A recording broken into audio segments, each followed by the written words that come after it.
Hello, my name is Ronald Stanley, and this is my recommendation report presentation. This is for CS308 Section 5, and I collaborated on this recommendation report with Ali, Ben, and Devin. So we're going to jump right into this. So first off, we're kind of going to go through the steps that we went to get to this final recommendation report. So the purpose of this was to recommend an iLearn 4.0. We're currently on iLearn 3.0 Brightspace, which we'll talk about a little bit more further on. But straight from BYU Idaho themselves, they say, let's redefine learning through powerful technology. So we want to look to see how we can improve iLearn and make it a better experience for professors and teachers to learn with. So some steps to success here. So we're going to have 4 weeks on this project. We're going to go with a work plan, a proposal, a draft recommendation report, and a final recommendation report. We're going to go and walk through these here. So first, our work plan. We had to come up with a purpose. So what we did was we met together and we divided and conquered a workload, responsibilities, and deadlines. So what that means is we went through and made a schedule. It's kind of like a calendar, and we talked about what each person in the group's role was going to be each week and what their responsibilities for that role was week to week and their deadlines each week so that we could keep all of each other accountable. And a lot of this project was to do with, learning to work with a group and keep each other accountable. So going on, we set up a mission plan, which was to try and find an alternative to iLearn because we are all passionate about how we learn at BYU Idaho, and we want to make sure that students are learning the best way possible. We currently have a lot of issues with our current platform of iLearn, which is our LMS. We'll refer to our learning management system. We had a quality improvement plan, which included an evaluation rubric that we'll look at on the next slide. And this is just, how we can rate our teammates at the end of the project and how we can keep our teammates on track through deadlines and whatnot. And then finally, we did a memorandum to the professor, which is a memo pretty much talking about our plan and what we wanted to research and do for the project. So you can see here, this is a simple evaluation rubric that we set up with a scale of 1 to 4, with 1 strongly agree and 4 strongly disagree. And this is how we're able to evaluate our peers at the end of the project, just based on good attitudes, cooperability, willing to assign tasks and meet on time and get your work done on time. So moving into the proposal document, we can break this down into pretty much a plan to recommend. So we weren't actually recommending anything yet, but we're coming up with our plan. And this is to offer an alternative to iLearn 3.0 Brightspace. So what is wrong with Brightspace? So we all had quite a few issues with Brightspace, mainly being the UI, which is user interface, the UX, user experience, and the assignment ticker. And we feel that the user experience was way too cluttered. There was too much going on the screen, too hard to view what you really needed to get to, too many clicks. And the assignment ticker just flat out doesn't work. After you complete an assignment, it just stays on the home page. So we had quite a few issues with this. Um, and we wanted to look for an alternative out there. So what's next? So we want to look to do some research, survey fellow students, and look at the costs and benefits of switching to another learning management system. So this you can see is an example of our survey, and this is just the beginning of the survey.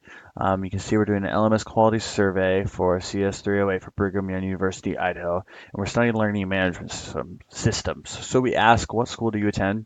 And then what online learning management system does your school use? We go on to ask what you like best about your learning management system, and then what you think your learning management system needs to improve on. And we really looked at the what learning management systems or LMSs could do to improve. because we really wanted to see what could be done with user interface, user experience, specifically with Brightspace. We mostly interviewed students from BYU Idaho. So you can see here's our survey results. We mostly surveyed students from BYU Idaho using the learning management system Brightspace. So the number of students who actually had issues with the user interface slash user experience was 15 out of 18. So it's not about 83% had issues there. So that was obviously a glaring issue to us that um, what we were also feeling as a group was what our fellow students were feeling. So moving on, we wanted to go ahead and get a draft recommendation report together and submit to our professor so that she could look over it and give us some feedback and make sure we're on the right track. So the steps here were to have an introduction where we had a purpose and a problem statement where we could talk about why this is so important to have a learning management system that is easy for the students to use and does not hinder their work in their learning process here in any way. We walked through the methods, survey, research. We researched a lot of the most popular LMSs that universities around the country use and what makes them great and what makes them so people have issues. We then looked at the results, led conclusions, and made a recommendation.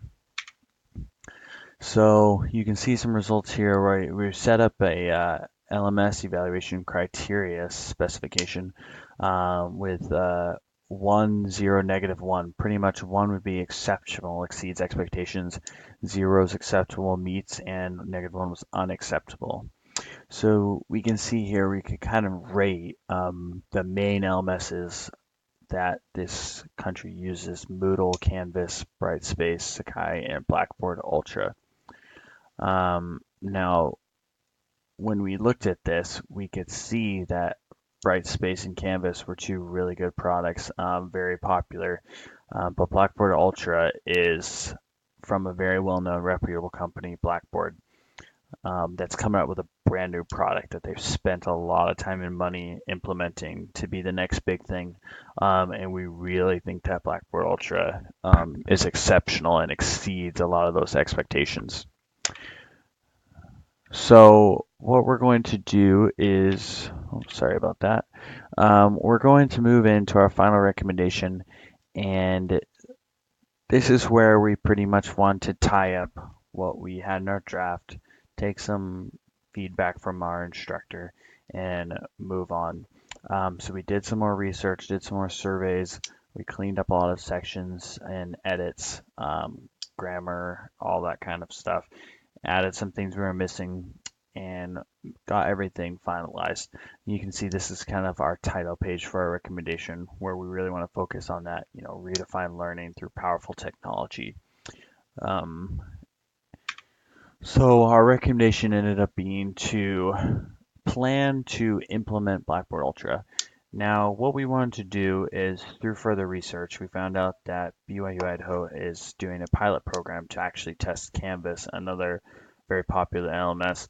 And what we want to do is recommend to BYU Idaho that they also implement Blackboard Ultra into this pilot program, and that they test it and give it a fair shot so that they can see what we see in it, and that it would be a great addition to the university and, you know, upheld the reputation that BYU Idaho deserves. Some great things about Blackboard Ultra that we saw were an assignment ticker that was very easy to use, customizable by the administration, less clicks, and easy to use interface, not a lot of clutter, but still looks really good. Really new product. So that's why we feel it is best. You can see all of our sources on pages 19 and 20 in our final recommendation, Works Cited. That's my presentation. Thank you everyone for coming.